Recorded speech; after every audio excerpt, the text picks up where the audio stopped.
أعوذ بالله من الشيطان الرجيم. بسم الله الرحمن الرحيم.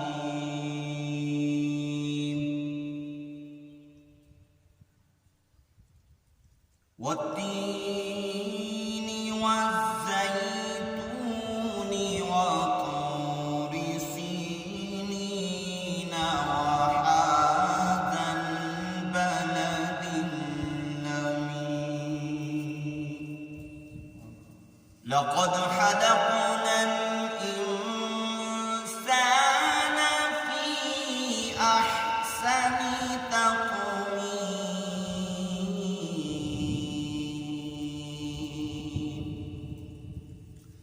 ثم رددناه أسفل سافلين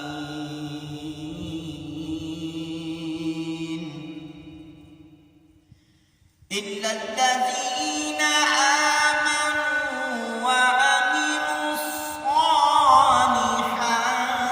فلهم أجر غير ممنون.